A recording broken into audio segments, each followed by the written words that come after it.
the 12 dimensions, the 12 portals which are associated with our 12 constellations are also connected to the 12 ages of man. And they operate on different time scales than we do. So there are some that are more highly advanced technologically than us. There are some that are way back in the dark ages or even further still, operating without real technology, you know, and I've engaged some of those dimensions and experienced that.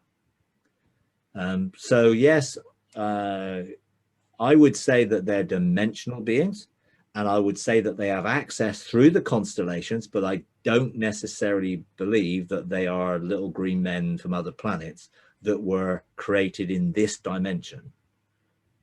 And they are very, very diverse. Now, again, I asked God, well, why did you create all these things?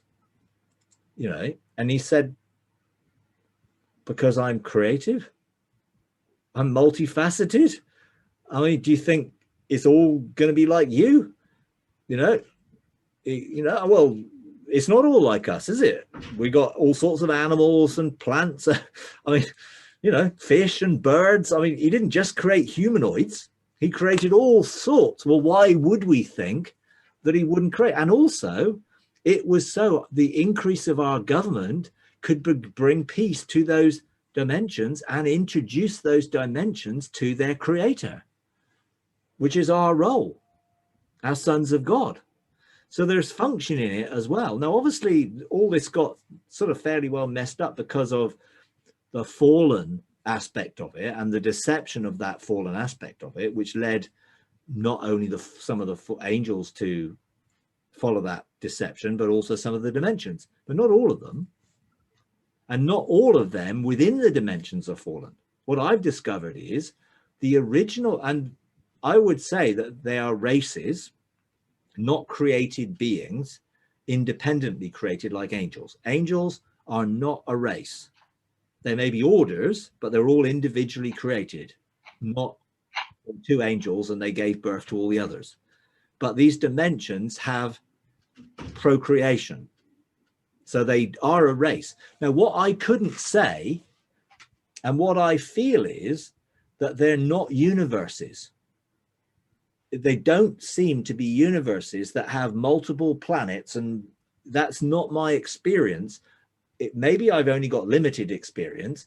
It felt like this is a dimensional reality, which is just on one sort of plane, you know, rather than diverse, which is different from, you know, how the rest of our universe is created. There's a lot of diversity, and there are a lot of, it's a universe. This seems to be, and a dimension, I'm not saying is necessarily a universe.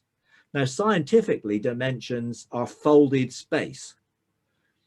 So dimensions can be very small things within things. So string theory says there's probably 12 or 13 dimensions or whatever. There are probably lots of more of that, but they call them brains or membranes, which are, you know, so, and it's not necessary on the same space-time continuum that this universe is created in. And therefore it may operate on a different time frame, and it may operate on a different space frame. And therefore my experience of it is very varied, because the beings, and I've engaged for 3, 12, 15, probably 40 different dimensions and dimensional beings over the last 4 years. And they're all quite varied and very different, and they're not all humanoid, but they all carry something of the fingerprints, hallmark of God on them. There are some within them who didn't fall, but they were deceived by those in the beginning, and they don't necessarily agree with the society that they live in, if you like. And some of the societies are totally corrupt, the worst, because they got their information from our dimension that fell through the Tower of Babel. That's where the information came from, you know, because it was a broadcasting thing which broadcast about making a name for themselves, and their dimensions are making a name for themselves. And some of that is highly differentiated into caste and class. And it's horrible, the worst. I mean, it's terrible places, the bad ones that I've been to. The worst, much worse than here, because they're on one frame. So if you can think of a culture or a society that's been influenced in one way, that influence is not it's not diverse, it's one. And therefore some of these societies are based on one aspect of the worst of our society. That's been my experience. Hi everyone, we're starting a Patreon page, patreon.com/freedomarc, and we would like to invite you to partner with us in taking the message of God's unconditional love, limitless grace, triumphant mercy to a bigger global audience.